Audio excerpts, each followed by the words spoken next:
Dewayani sangat mencintai kaca.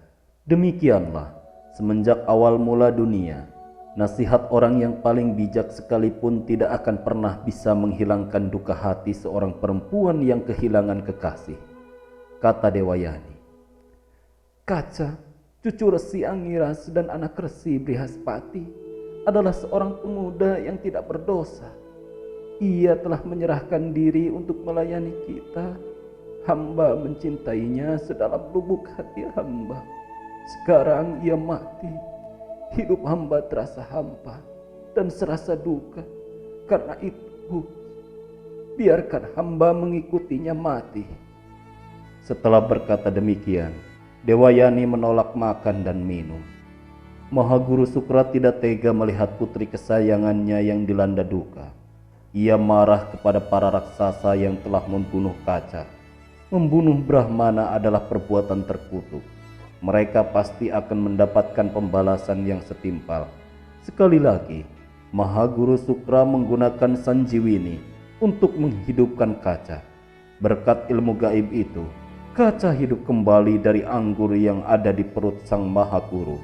Tetapi ia tidak dapat keluar karena berada di tempat yang sangat aneh. Ia hanya dapat menjawab setiap kali namanya dipanggil dan mengatakan di mana ia berada. Mendengar penuturan kaca, Mahaguru Sukra marah besar. "Wahai Brahmakarin, bagaimana engkau dapat masuk ke dalam perutku? Apakah ini juga pekerjaan para raksasa? Ingin rasanya aku membunuh para raksasa dan menggabungkan diri dengan para dewa. Tetapi sebelumnya, ceritakan dulu apa yang terjadi kepadaku." Dengan susah payah, kaca menceritakan semua kejadian yang ia alami. Waisampayana melanjutkan, "Resi Sukrasarya yang suci dan luhur budi menjadi murka karena ditipu dengan persembahan minuman anggur, dan demi kebaikan umat manusia, ia berkata, 'Orang akan kehilangan keluhuran budi jika minum anggur secara tidak bijaksana. Orang yang demikian akan dikutuk. Demikian pesanku, dan pesan ini akan tertulis dalam kitab-kitab suci sebagai larangan yang tidak boleh dilanggar.'" Setelah berkata demikian, Mahaguru Sukra menoleh kepada Dewayani. Katanya, "Putriku, sekarang kau harus memilih. Jika kau ingin kaca hidup kembali, ia harus keluar dari perutku, dan itu berarti kematian bagiku. Ia hanya dapat hidup dengan kematianku." Dewayani mulai menangis dan berkata, "Oh Dewata, jika demikian sebaiknya hamba mati saja. Karena jika salah satu dari kalian mati, hamba tidak akan sanggup menjalani hidup ini." Sementara mencari jalan pemecahan permasalahan yang pelik ini, Mahaguru Sukra menyadari apa sebenarnya yang terjadi. Katanya kepada kaca, "Wahai putra Brihaspati, sekarang aku tahu apa niatmu yang sebenarnya datang berguru kepadaku. Kau akan memperoleh apa yang kau inginkan. Demi Dewayani, aku akan menghidupkanmu, dan demi dia pula, aku tidak boleh mati. Satu-satunya jalan adalah mengajarkanmu Sanjiwini, sehingga kau dapat menghidupkanku kembali setelah tubuhku hancur karena mengeluarkan engkau dari perutku." Demikianlah Mahaguru Sukra memberikan rahasia ilmu Sanjiwini kepada kaca. Seketika itu juga kaca keluar dari perut Mahaguru Sukra, seperti bulan yang mencuat muncul dari balik mega-mega. Sementara itu, sang Mahaguru roboh dengan tubuh tercerai-berai dan mati. Kaca memenuhi janjinya. Ia langsung menghidupkan gurunya dengan ilmu yang baru saja ia peroleh. Kaca bersujud di hadapan gurunya dan berkata, "Guru yang menanamkan kebijaksanaan pada orang yang bodoh adalah seorang bapa. Selain itu, karena hamba keluar dari tubuh guru, guru juga adalah ibu bagi hamba." Selama beberapa tahun kemudian, Kaca terus menjadi murid Maha Guru Sukra. Ketika jangka waktu sumpahnya selesai, ia mohon diri kepada gurunya dan kembali ke dunia para dewata.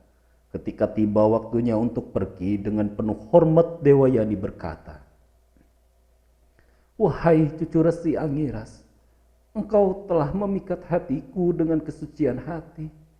Kemajuanmu dalam menuntut ilmu dan asal-usulmu yang mulia. Sejak lama aku mencintaimu sepenuh jiwa. Walaupun engkau telah bersumpah untuk menjalani hidup sebagai Brahma Karin, engkau harus membalas cintaku dan membuatku berbahagia dengan menikahiku. Ayahmu, Resi Brihaspati, dan engkau sendiri kiranya pantas mendapatkan rasa hormatku." Pada waktu itu, bukanlah hal aneh jika seorang Brahmana putri yang bijaksana dan terpelajar mengungkapkan pikiran mereka dengan kejujuran yang terhormat. Tetapi Kaca menjawab, "Wahai putri yang suci, engkau adalah putri Mahaguruku dan aku menghormatimu. Aku hidup kembali setelah keluar dari tubuh ayahmu. Karena itu, sekarang aku adalah saudaramu, satu bapa.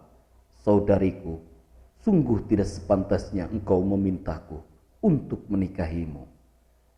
Sia-sia Dewayani berusaha membujuk Kaca. "Kau anak Resi Brihaspati yang aku hormati," kata Dewayani, "dan bukan anak ayahku. Akulah yang menyebabkanmu bisa hidup kembali, karena aku mencintaimu dan menginginkanmu menjadi suamiku. Tidak selayaknya engkau pergi meninggalkan aku yang tidak berdosa ini dan ingin mengabdikan diri padamu." Jawab Kaca, "Jangan membujuk untuk melakukan hal yang tidak benar. Engkau putri yang cantik jelita dan semakin tampak jelita dalam keadaan amarah seperti sekarang.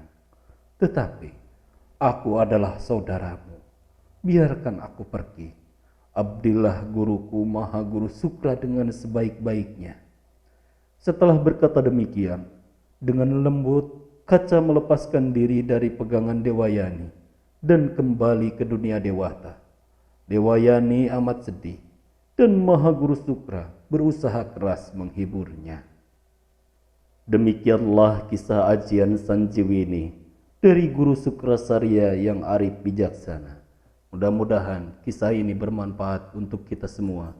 Jangan lupa untuk like, share, komen, dan subscribe agar terus berlangganan video-video menarik lainnya di channel ini.